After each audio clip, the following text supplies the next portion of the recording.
Para iniciar con el reconocimiento de las teorías del aprendizaje, primero debemos saber que las teorías del aprendizaje suministran información básica, pero no suficiente para organizar la teoría y la práctica de la enseñanza. Comencemos por interpretar qué es una teoría.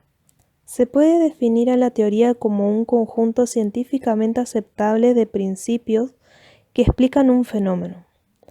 Para enseñar se debe tener una teoría o supuesto de cómo los estudiantes procesan los mensajes y modifican o no sus conductas.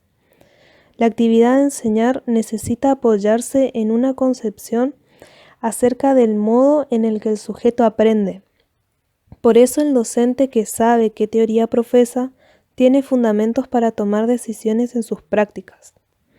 Las principales teorías del aprendizaje se dividen en dos familias: la familia asociacionista o de conductismo y la familia constructivista. De la teoría del conductismo hablaremos puntualmente de Frederick Skinner y su teoría sobre el condicionamiento operante. De la teoría constructivista hablaremos principalmente de Ausubel y su teoría del aprendizaje significativo. Frederick Skinner nació en 1904 en Pensilvania. Obtiene su doctorado en psicología en 1931. En 1938 publica su primer libro como psicólogo llamado Las conductas de los organismos, y su principal teoría fue influenciada por el conductismo de John Watson. Para una mejor comprensión, aclaramos que el conductismo es una corriente de la psicología que se basa en la observación del comportamiento o conducta del ser que se estudia y explica el mismo como un conjunto de relaciones entre estímulos y respuestas. En los años 30, varios psicólogos se dedicaron a estudiar y experimentar con distintos estímulos y las respuestas que se obtenían de los animales. Estos experimentos permitieron descubrir muchos principios del aprendizaje, principios de la relación entre estímulos y respuestas, que más tarde fueron útiles para modificar el comportamiento humano. Luego, esta terminología fue adoptada por Watson, Skinner, entre otros. Volviendo a Frederick Skinner, en su teoría psicológica del aprendizaje explica la conducta voluntaria del cuerpo, su relación con el medio ambiente basada en un método experimental. Es decir, que ante un estímulo se produce una respuesta voluntaria, la cual puede ser reforzada de manera positiva o negativa, provocando que la conducta operante se fortalezca o debilite. Skinner se interesa entonces por la adquisición de nuevas conductas y por lo que sucede después de la respuesta. En el condicionamiento operante se controlan las consecuencias de las conductas. Las consecuencias de las conductas pueden ser muy variadas. Pueden ser atractivas o antipáticas, agradables o desagradables, placenteras o no. Skinner propuso operar sobre esas consecuencias utilizando reforzadores. Denomina reforzadores a aquellas consecuencias que fortalecen o consolidan una conducta. Cuando una conducta continúa en el tiempo, se puede suponer que algo lo refuerza. Los reforzadores pueden ser positivos o negativos. Definamos también cada uno de ellos. En el refuerzo positivo, los estímulos favorables se dan después de la presentación de la conducta. El refuerzo positivo fortifica la posibilidad de un comportamiento por medio de la adición de algo.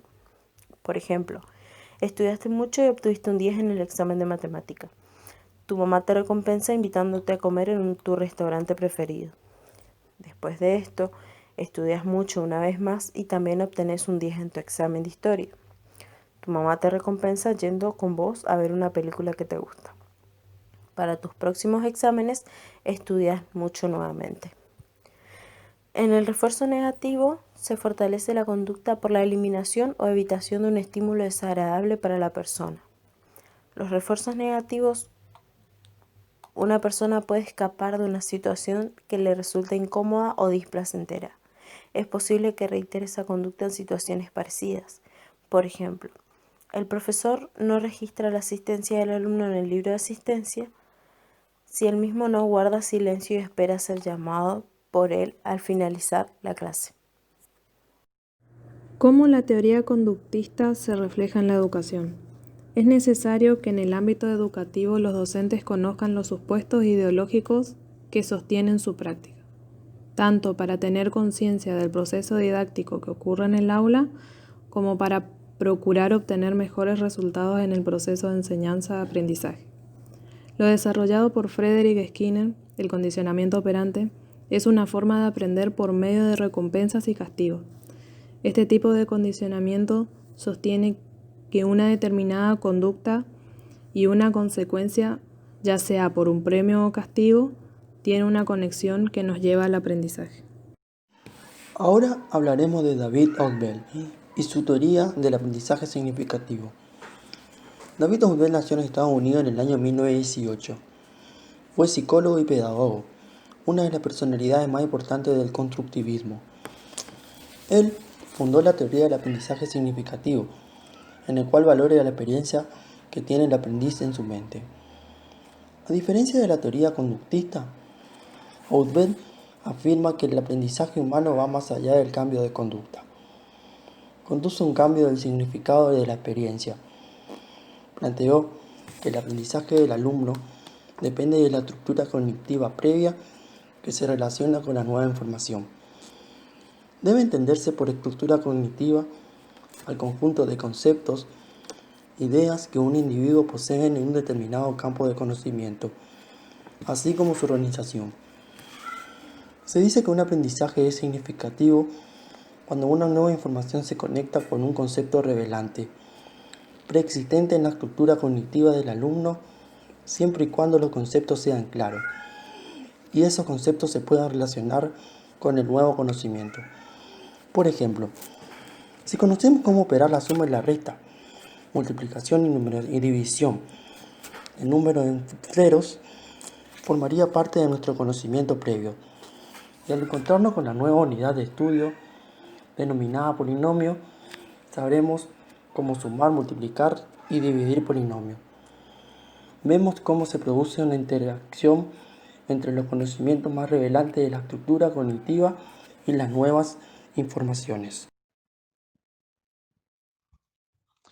Hauswell distingue tres tipos de aprendizaje significativos: el aprendizaje de representaciones, el aprendizaje de conceptos y el aprendizaje de preposiciones. En el aprendizaje de representaciones, el aprendizaje más elemental del cual dependen los demás tipos de aprendizaje consiste en retener el nombre de las palabras y otros símbolos y asociarlos con lo que lo representan. Por ejemplo, en el aprendizaje de la palabra pelota ocurre cuando el significado pasa a ser representado con lo que el niño percibe en ese momento. En el aprendizaje de concepto, los conceptos se definen como objetos, eventos, situaciones o propiedades de que posee atributos de criterios comunes y que se designan mediante algún símbolo o signo. Podemos decir que en el aprendizaje de concepto, en vez de asociar un símbolo a un objeto concreto y adjetivo, se realiza con una abstracta. Se puede dar de dos formas. Por formación, quiere decir que las características del concepto se adquieren a través de experiencia directa. Por ejemplo, retomando el ejemplo anterior, el niño aprende con la representación de la actividad directa que tiene con el objeto. La otra forma es por asimilación. Quiere decir que el aprendizaje de conceptos se produce a medida que el niño amplía su vocabulario. Los atributos de los conceptos se usan para hacer definiciones, como por ejemplo, el niño podrá distinguir entre colores, tamaños y afirmar que se trata de una pelota cuando la vea en cualquier momento. En el aprendizaje de preposiciones, el aprendizaje surge de la combinación lógica de conceptos, o bien podemos decir que es la combinación o relación de varias palabras que a manera de preposición producen un nuevo significado que integra lo conmutativo y lo denotativo. Ejemplo, el niño aplicará el concepto aprendiendo en una oración: mi reloj parece una pelota.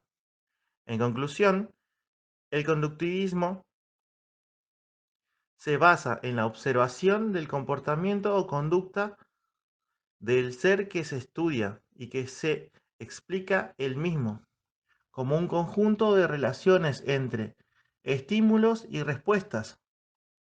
Se trata de un cambio de conducta del alumno y en la familia constructivista se basa en la forma en la que una persona construye su propio mundo, entiende y da valor a lo que le rodea. Se trata de un cambio significativo para el alumno.